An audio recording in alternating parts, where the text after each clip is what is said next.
Hello दोस्तों, सबको good morning. पिछले वीडियो में हमने संख्या के प्रकारों को एक चार्ट के माध्यम से सीखने का प्रयास किया था। आज हम उससे संबंधित कुछ प्रश्नों को देखते हैं। जैसे मान लीजिए, पहला मेरा प्रश्न है कि सभी पूर्णांक संख्या एक पूर्ण संख्या होती है। तो आइए चार्ट में हम देखते हैं।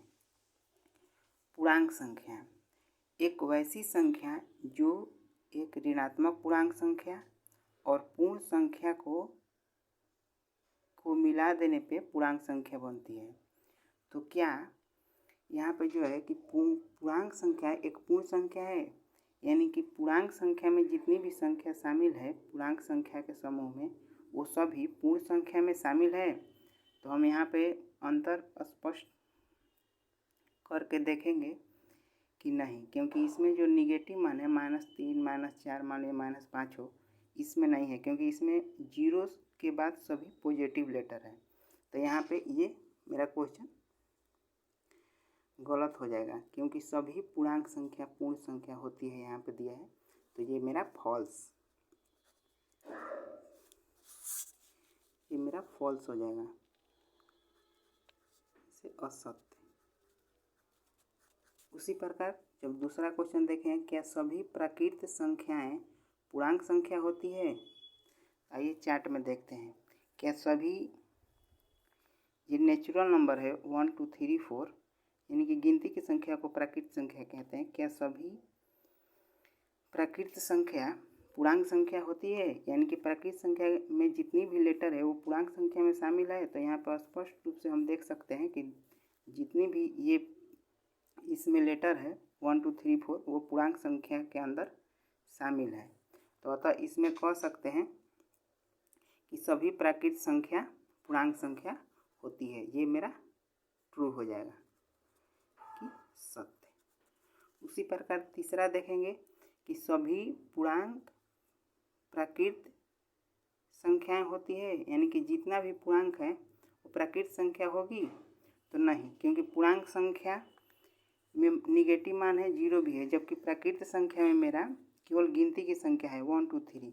तो ये भी मेरा असत्य हो जाएगा, फॉल्स, असत्य। उसी प्रकार चौथा प्रश्न देखते हैं। सभी विषम प्राकृत संख्याएं, यानी कि सभी विषम संख्याएं, इसको विषम प्राकृत संख्या भी बोल सकते हैं, पूर्णांक संख्या होती है। तो ये मेरा सत्य हो जाएगा, क्योंकि यहाँ पे विषम संख्या में जितनी भी 1 3 5 है वो मेरे पूर्णांक संख्या में शामिल है, वो सभी संख्याएं। इसलिए सभी विषम प्राकृत संख्या पूर्णांक संख्या होती है, ये सत्य है, यानी कि ट्रू है, सत्य है। ठीक उसी प्रकार पांचवा प्रश्न में चलते हैं कि सभी पूर्ण संख्याएं सम संख्याएं होती है। तो ये यहाँ पे आइए देखते हैं। क्या सभी पूर्ण संख्याएं जैसे 0 1 2 3 वो मेरा सम संख्या है? तो सम संख्या देखिए, सम संख्या में क्या है 2 4 6। क्या जितनी भी पूर्ण संख्या में लेटर है वो सभी सम संख्या में शामिल है? तो कहेंगे नहीं। तो अतः यह गलती हो जाएगा, सभी पूर्ण संख्याएं सम संख्याएं होती है, यह कथन गलत है, यानी कि असत्य हो जाएगा। ठीक है। उसी प्रकार हम 6 नंबर प्रश्न देखते हैं। सभी सम प्राकृत संख्या, यानी कि सभी सम संख्या, जितनी भी सम संख्या हैं पूर्ण संख्याएं होगी। तो यहाँ पे सत्य हो जाएगा, रिलेट करके देखेंगे। उसी प्रकार उसके जस्ट अपोजिट है कि सभी पूर्ण संख्या नहीं, लेकिन सम संख्याएं पूर्ण संख्या होगी, क्योंकि पूर्ण संख्या में 0 से 1 2 3 4 यानी कि सभी सम संख्या भी उसमें शामिल है। उसी प्रकार 7 नंबर देखते हैं। क्या सभी प्राकृत संख्याएं पूर्णांक होती है? ये भी मेरा सत्य है। सभी गिनती की संख्या पूर्णांक संख्या में शामिल होगा, क्योंकि पूर्णांक संख्या निगेटिव नंबर और पूर्ण संख्या का समूह होता है, और पूर्ण संख्या में जीरो और प्राकृतिक संख्या का समूह होता है, इसलिए प्राकृत संख्याएं पूर्ण संख्याएं होती है। ये कथन सत्य है। उसी प्रकार 8 नंबर देखते हैं। सभी अभाज्य संख्याएं प्राकृत संख्या होती है। तो अभाज्य संख्या के बारे में हमने क्या पढ़ा था कि वैसी संख्या जो स्वयं, जैसे एक को छोड़कर और एक के अलावा अन्य किसी भी संख्या से पूरी विभाजित न हो, उसे अभाज्य संख्या कहते हैं। जैसे 2, 3, 5 ये सभी मेरा अभाज्य संख्या हो जाएगी। तो ये सभी प्राकृत संख्या हैं। तो जितनी भी अभाज्य संख्या है, प्राकृत संख्या क्या होता है 1, 2, 3, 4, 5। तो ये जो संख्या है 2, 3, 5, इसमें भी तो 2, 3, 5 प्राकृत संख्या में शामिल है ना। तो इसमें हम कह सकते हैं कि सभी अभाज्य संख्याएं प्राकृत संख्याएं होती है। तो ये मेरा कथन सत्य है। ठीक है। उसी प्रकार सभी विषम संख्याएं प्राकृत संख्या होती है, ये भी सत्य हो जाएगा। इसी प्रकार देखेंगे कि सभी सम प्राकृत संख्या यानी कि सम संख्या,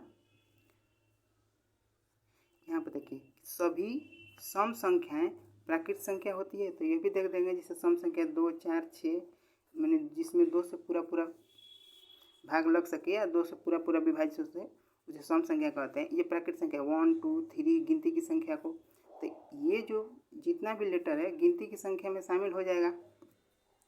तो इसीलिए सम संख्या प्राकृत संख्या होती है। यह कथन मेरा सत्य हो जाएगा। ठीक है। आइए 11 नंबर देखते हैं। सभी प्राकृत संख्याएं पूर्ण संख्या है। क्या सभी प्राकृत संख्या यानी कि गिनती की संख्या पूर्ण संख्या है? तो हम यही जानते हैं कि पूर्ण संख्या का जो डिफिनीशन होता है उसमें प्राकृत संख्या के समूह में अगर 0 को भी शामिल कर दें तो वो समूह जो मेरा मिलता है वो क्या होता है, पूर्ण संख्या होता है। अतः प्राकृत संख्या पूर्ण संख्या होगी। यहीं पे पूछ देगा कि पूर्ण संख्या प्राकृत संख्या है कि नहीं, क्योंकि प्राकृत संख्या में मेरा 0 नहीं होगा। तो ये मेरा सत्य हो जाएगा। उसी प्रकार देखेंगे कि सभी अभाज्य संख्या पूर्णांक संख्या है। तो यहाँ पे क्या कर सकते हैं, सभी अभाज्य संख्या। अभाज्य संख्या में क्या आएगा, वैसी संख्या जो स्वयं एक को छोड़ के स्वयं और एक के अलावा अन्य संख्या से विभाजित न हो। 3, 5 तो ये मेरा अभाज्य संख्या है। और पूर्णांक संख्या जो निगेटिव संख्या भी है और 0 भी है और सभी पॉजिटिव संख्या भी है। तो ये तीनों के जो समूह मिलता है वो पूर्णांक संख्या बनता है। तो ये तो शामिल हो जाएगा। तो इसीलिए यह कथन मेरा सत्य है।